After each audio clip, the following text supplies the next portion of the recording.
Boa tarde, pessoal. Então, estamos aqui novamente na nossa outra aula, né? Pessoal, hoje o que a gente vai ver? Hoje a gente vai ver as peças de xadrez e o movimento que cada uma delas realiza. Pessoal, a peça mais importante é o rei. Por quê, pessoal? O rei você deve proteger no início, no meio e ao final do jogo. Se você perde o rei, você perde o jogo. Então, exclusivamente você deve proteger o rei com a maioria das peças, assim como você deve atacar o rei adversário para eliminá-lo. Então o rei, pessoal, ele é representado pela letra R na nomenclatura que a gente viu na aula passada. A dama, pessoal, é uma das peças mais fortes do jogo. Ela anda em praticamente todos os lados, todos os sentidos, certo? Então ela é uma das peças mais importantes do jogo. A dama é representada pela letra D. Muita gente chama de rainha. É errado chamar de rainha? Não, não é errado. Desde que na hora que você for fazer a nomenclatura, você não coloque o R para representar a rainha. Por quê? Porque o R é exclusivo do rei. E aí você vai confundir quando for refazer as jogadas. O bispo, pessoal, ele é representado pela letra B, o cavalo C e a torre pela letra T. E o peãozinho, ele não tem nenhuma letra à frente, quando você for fazer a nomenclatura, né? Nenhuma letrinha à frente. Para você, então, no caso, representar o peão, você vai colocar somente a casa aonde ele vai ficar colocado, sem nenhuma letra atrás disso. Movimentos, pessoal. O rei movimenta-se o rei uma casa para qualquer lado. É importante destacar que o rei deve se manter uma casa de distância do rei adversário. Bem, pessoal, então nesse caso eu dou um macete para o pessoal aí, que é o seguinte: você coloca o rei e ao redor dele você traça um quadrado. No meio desse quadrado é onde o rei vai ficar. Então o rei pode movimentar somente nesse quadrado. Certo, pessoal? Isso não é a regra do quadrado. Deixar bem claro para vocês. A regra do quadrado é outra coisa que a gente vai aprender um pouquinho mais para frente.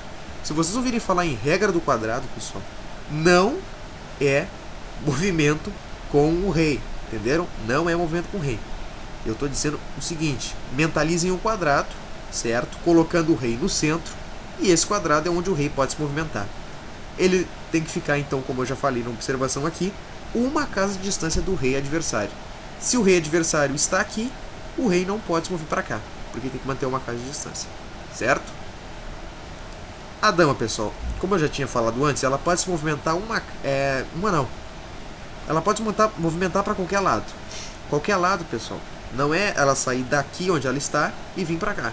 Não, ela pode se movimentar na diagonal, na horizontal e na vertical.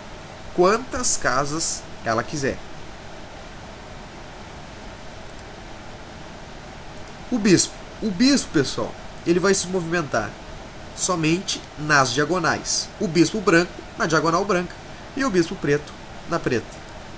O cavalo, pessoal. O cavalo é uma das peças que, quando você está iniciando a aprender o xadrez, é meio difícil de compreender, mas com o tempo a gente se acostuma.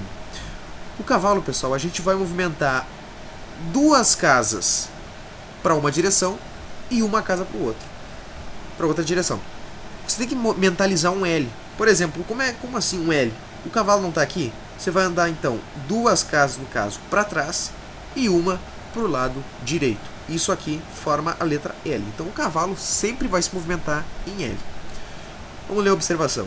O cavalo movimenta-se em L, ou seja, movimenta-se duas casas para frente e uma para o lado. Duas casas para trás e uma para o lado. Duas casas para o lado e uma casa para frente, ou duas casas para o lado e uma casa para trás. Ficou meio complicado, pessoal, mas eu vou explicar aqui, como eu já falei. Então, olha só, pessoal, duas casas em uma direção. No caso aqui, vai andar duas casas na vertical e passa uma para horizontal, no caso aqui, ou esquerda ou direita. Duas numa direção, uma noutra. A torre ela vai se movimentar na horizontal e na vertical. quantas casas quiser também. Peãozinho, pessoal. O peão ele vai movimentar somente uma casa para frente, com exceção da primeira jogada. Quando ele estiver na posição inicial aqui, ele pode pular essa casa e vir para cá. Ou pode simplesmente vir para cá. Se ele iniciou então aqui, pessoal, saiu da posição inicial, pulou essa casa e veio para cá, a partir daqui ele vai começar a andar somente uma casa para frente.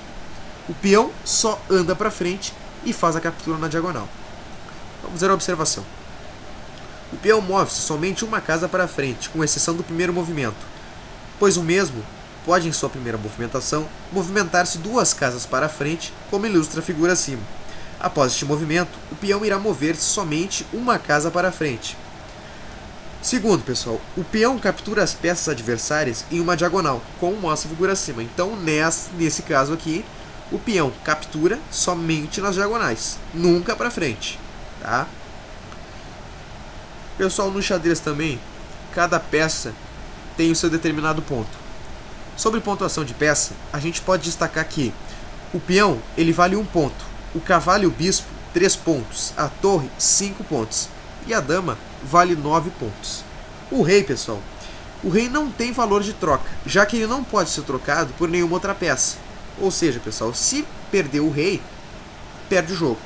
Alguns livros mostram que o rei vale 1 ponto, mas é mais ou menos daí para o critério de desempate. Mas não vai adiantar muita coisa, por quê, pessoal? Se você perder o rei, você vai perder o jogo. Então, segundo a Federação Internacional de Xadrez, a FIDE, certo? Segundo o regulamento da FIDE, está estabelecido que o rei não tem pontuação alguma. Pessoal, tem no xadrez também algumas jogadas especiais que eu vou mostrar para vocês. Essas jogadas, pessoal, é o roque e o passant. Então aqui, ó, jogadas especiais. No xadrez existem duas jogadas especiais, que são o roque e o peão em passant, que significa, o em passant significa na passagem em francês, tá? O roque, pessoal, o roque é um movimento de rei completado por um movimento de torre. O rei anda duas casas em direção à torre e a torre passa por cima dele. Os movimentos de rei e torre consecutivos valem como apenas um lance. Temos o roque grande e o roque pequeno. Ou também podemos dizer o roque maior e o roque menor. Aqui, pessoal, nós temos o exemplo do roque maior. Ou seja, o que a gente pode ver neste caso, então? O roque maior trata-se de o rei ir em direção à torre duas casas. Ou seja, o rei que está aqui anda duas casas em direção à torre e a torre passa por cima do rei. Correto? Aqui na segunda imagem a gente tem bem ilustrado isso aí. E o roque menor, pessoal, é o seguinte: o rei vai também andar duas casas em direção à torre e a torre passa por cima dele, como nós temos também aqui a figura ao lado ilustrada. O peão em passant. O em passant é um movimento especial que envolve exclusivamente a captura entre peões. É um lance facultativo, pois assim como em qualquer outra captura de peças no xadrez, é um direito que pode ou não ser exercido pelo jogador. Ou seja, pessoal, se eu tenho o meu peãozinho aqui, eu sou as brancas, o meu adversário está na posição inicial com o peão dele.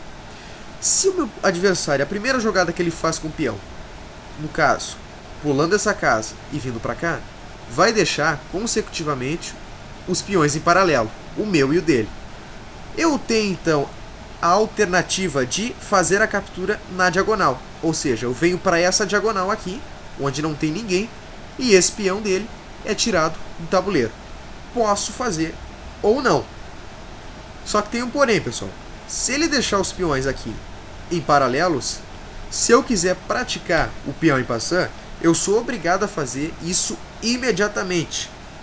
Se eu, por exemplo, movimentei um bispo e ele movimentou uma torre, eu não posso mais fazer o passant. Eu tenho que fazer o passant imediatamente após os peões ficarem em paralelo. Aqui nós temos uma observação. Esse movimento deve ser executado da seguinte maneira: o peão branco ou preto deve ficar ao lado do peão branco ou preto, tá? Deu para entender isso aí? E a próxima jogada do peão branco ou do preto deve ser imediatamente a captura do peão adversário. Caso seja movimentada outra peça ao invés da captura, não poderá ser mais realizada a captura em passant. Tá certo, pessoal? O que mais que eu tenho para conversar com vocês? Como eu já tinha falado antes, no xadrez, a nomenclatura, certo? Na aula passada a gente viu isso aí. Vocês vão ver quais são, o que vocês vão utilizar para fazer a nomenclatura. O que vai antes da coluna e da linha. O que vai antes da coluna e da linha é o seguinte, pessoal. Como eu já havia falado antes, então, o que vai antes da linha e da coluna, por exemplo, se eu movimentar a torre, eu vou colocar a torre, a linha e a coluna onde eu vou jogar. Por exemplo, torre E5. Então eu vou colocar T, E5. O T representa a torre. Se eu quiser jogar o cavalo em E5, eu vou colocar o C, E5, a dama em E5, o D, D, E5, o rei em E5, R, E5. E assim sucessivamente, de acordo com cada peça. Esses, pessoal, são alguns sinais utilizados em jogo. O roque menor é representado por uma bolinha, um tracinho, uma bolinha. O maior, um tracinho, uma bolinha, um tracinho, uma bolinha, um tracinho, uma bolinha. O cheque é representado pelo mais. O checkmate pode ser representado por dois sinais de adição, 2 mais, ou um hashtag. A captura é realizada com um X. Por exemplo, E toma C3. Como assim? Um exemplo mais E toma C3 é meio complicado para vocês. Por exemplo, E toma D4. Ou seja, eu vou colocar a letra E, um X que vai representar a captura, e D4. Ou seja, pessoal, a peça ou o peão que estava em E capturou, o X representa a captura, D4, a peça que estava em D4. Certo? Um lance bom, pessoal, a gente usa um sinal de exclamação, e um lance ruim, um sinal de interrogação. Como está aqui, um lance bom exclama e o ruim interroga. Pessoal, na próxima aula, então, a gente vai ver os critérios de empate em jogo. Espero que vocês tenham gostado dessa aula e até a próxima.